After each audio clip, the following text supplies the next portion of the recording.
तीन लोकसभा, करनाल, कुरुक्षेत्र और अंबाला के पार्टी पदाधिकारियों की हुई बैठक में आगामी विधानसभा के चुनाव को लेकर के रणनीति तैयार करने के लिए सभी पार्टी पदाधिकारियों से फीडबैक लिया गया। इसकी जानकारी देते हुए बीजेपी चुनाव प्रबंधन प्रकोष्ठ के प्रदेश संयोजक विशाल सेठ ने बताया कि इस बैठक में संयोजकों, विधानसभा के ऊपर लोकसभा चुनाव के दौरान नियुक्त हुए प्रभारियों, तीनों लोकसभा के विस्तारक और तीनों लोकसभा में आने वाले सभी जिला बीजेपी अध्यक्षों ने हिस्सा लिया। उन्होंने पूर्व सीएम भूपेंद्र सिंह हुड्डा को भी इस दौरान आड़े हाथों लिया। बीजेपी पदाधिकारियों की हुई बैठक में किन मुद्दों पर चर्चा की गई और हरियाणा बीजेपी प्रदेश अध्यक्ष की नियुक्ति कब होगी, इस बारे में बीजेपी चुनाव प्रकोष्ठ के प्रदेश संयोजक विशाल सेठ से खास बातचीत की है हमारे एसोसिएट एडिटर अनिल कुमार ने। करनाल, कुरुक्षेत्र और अंबाला के भाजपा पदाधिकारियों की बैठक हुई। इस बैठक में किन मुद्दों पर चर्चा हुई, इस मेरे साथ हैं भाजपा चुनाव प्रबंधन प्रकोष्ठ के संयोजक विशाल सेठ। इनसे जानते हैं कि आज की बैठक में किन मुद्दों पर चर्चा हुई है। जी, आज अंबाला के अंदर लोकसभा चुनाव के दौरान हमारे 3 क्लस्टर बनाए गए थे। उनमें से जो ये अंबाला, कुरुक्षेत्र और करनाल लोकसभा का, इन तीनों का जो एक क्लस्टर है, उस क्लस्टर की बैठक आज अंबाला में संपन्न हुई और हमारे मेंबर ऑफ पार्लियामेंट पवार साहब ने इस बैठक को चेयर किया था। इस बैठक के अंदर हमारे जो भी लोकसभा के विस्तारक, तीनों लोकसभा के विस्तारक और जो भी हमारे ज़िले हैं इन 3 लोकसभाओं के अंदर, उनके जिलाध्यक्ष और इन विधानसभाओं के ऊपर लोकसभा के चुनाव के अंदर जो प्रभारी और संयोजक लगे थे, उन सब की ये बैठक हुई। इस बैठक के अंदर, क्योंकि ये विधानसभा की लोकसभा के कंटिन्यूशन में ही ये विधानसभा का चुनाव आ गया, तो उस व्यवस्था के तहत इन सब लोगों की जो इस चुनाव के अंदर अपने अपने क्षेत्र के अंदर संयोजक, प्रभारी, जिलाध्यक्ष ऐसी इन भूमिकाओं में थे, तो इन लोगों की आज ये बैठक संपन्न हुई। इन लोगों से सारी फीडबैक ली गई। जहाँ जहाँ छोटी मोटी कोई कमी है उसको दुरुस्त करने के उपाय सभी कार्यकर्ताओं ने बताए सभी, और उसको जो हमारे ऊपर के शीर्ष नेतृत्व बैठा था उन्होंने उसको गंभीरता से लेकर के और उन समस्याओं को किस प्रकार से रिजॉल्व करना है और जहाँ जहाँ हमारी परफॉर्मेंस अच्छी रही उस परफॉर्मेंस को और बेहतर हम लोगों ने किस प्रकार से बनाना है, इसके ऊपर बड़ी विस्तृत रूप से आज चर्चा हुई।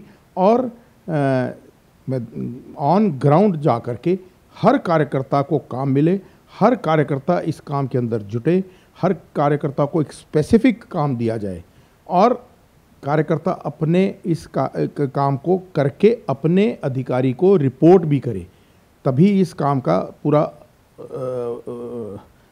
असर दिखाई देगा। तो इस प्रकार की रणनीति के तहत, जिसको कह सकते हैं एक कुशल मैनेजमेंट का जो एक काम भारतीय जनता पार्टी कर रही है, और उस मैनेजमेंट के माध्यम से हम किसी भी और दल को अपने आप से बहुत पीछे पछाड़ देंगे। सेठ जी, अभी हाल में हरियाणा भाजपा प्रभारी भी नियुक्त किया गया है और सह प्रभारी भी नियुक्त किया गया है, और अब जो है प्रदेश भाजपा अध्यक्ष की नियुक्ति कब तक हो जाएगी? देखिए, जहाँ तक तो प्रदेश भाजपा अध्यक्ष जी की नियुक्ति है, अभी हमारे माननीय मुख्यमंत्री जी ही अध्यक्ष का रोल भी अदा कर रहे हैं, पर बहुत जल्दी हमें एक पूर्णकालिक अध्यक्ष जी हमारे आ जाएंगे। और जो हमारे इस पिछले लोकसभा चुनाव के अंदर हरियाणा के अंदर जो चुनाव प्रभारी थे, श्रीमान सतीश पुनिया जी, और सह प्रभारी थे श्री सुरेंद्र नागर जी, उन दोनों ने पिछले 4-5 महीने से वो पूरी तरह से इस प्रदेश के अंदर इन चुनावों के अंदर लगे हुए थे। उन्हें वास्तविक स्थिति हर क्षेत्र की मालूम थी, इसलिए उनको अब इस हरियाणा प्रदेश के प्रभारी और सह प्रभारी नियुक्त कर दिया गया। और चुनाव की दृष्टि से भी हमारे प्रभारी माननीय धर्मेंद्र प्रधान जी और माननीय विप्लव देव जी तो पहले ही नियुक्त हो चुके थे, उन्होंने काम तो अपना आरंभ कर ही दिया था। अब ये हमारे जो रेगुलर प्रदेश के प्रभारी और सह प्रभारी ये भी साथ लग करके इसको और तेज गति के साथ चुनाव की प्रक्रिया को चलाया जाएगा।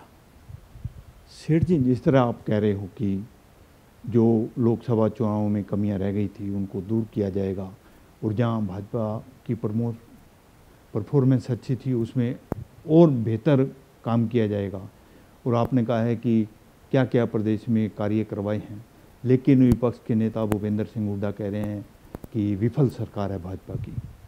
देखिए, वो उनका काम है इस प्रकार से बोलना, किंतु वो अपने काम में ठीक तरह से कर नहीं रहे ये विपक्ष वाले, क्योंकि उनके पास कोई इशू तो नहीं है। अब केवल मात्र इतना कह देना कि सरकार विफल है, इससे तो कोई बात नहीं बनेगी। आपको बताना पड़ेगा कि किस फ्रंट पे विफल है, क्योंकि हम किसी भी फ्रंट पर जहाँ भी हमें कुछ थोड़ा सा भी समझ में आता है कि यहाँ पर हम इस प्रकार से इसके अंदर सुधार ला सकते हैं, उसे तुरंत रूप से लागू किया जाता है।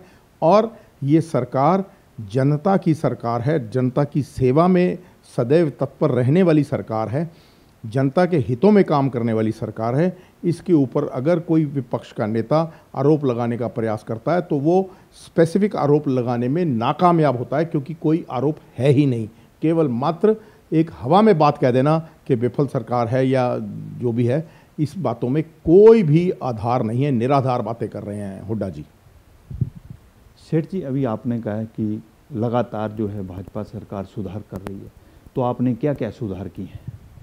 देखिए, निरंतर देखिए, अब जैसे बुढ़ापा पेंशन है, अब हर प्रतिवर्ष 250 रुपये बढ़ ही रही है, वो रेगुलर में बढ़ रही है। अभी पीछे कर्मचारियों की तनख्वाह बढ़नी थी, तो किंतु बीच में आचार संहिता आ गया, तो वो आचार संहिता समाप्त होते ही फटाफट उसको करके अब उसकी घोषणा भी कर दी गई है सरपंचों को, ताकि हमारे ग्रामीण क्षेत्र के अंदर हम लोगों को सुविधाएं और अधिक से अधिक सुविधाएं दे सकें और जल्दी से जल्दी उनके द्वार तक हम विकास को पहुंचा सकें। उसके तहत हमने अब सरपंचों की भी 21 लाख तक की पावर कर दी है काम करवाने की। इस प्रकार से जो भी काम हमारे ध्यान में आ रहा है जिससे हरियाणा की जनता के जीवन में सुख और समृद्धि आ सकती है, भारतीय जनता पार्टी उस बात को अंजाम तक पहुंचाने के लिए सदैव तैयार है और सदैव तैयार जनता की सेवा में रहती है। ये थे मेरे साथ भाजपा चुनाव प्रबंधन प्रकोष्ठ के संयोजक विशाल सेठ। इन्होंने बताया कि भाजपा पदाधिकारियों की हुई बैठक में किन मुद्दों पर चर्चा हुई है, वहीं उन्होंने विपक्ष पर भी निशाना साधा। Anil Kumar, total news, Chandigarh.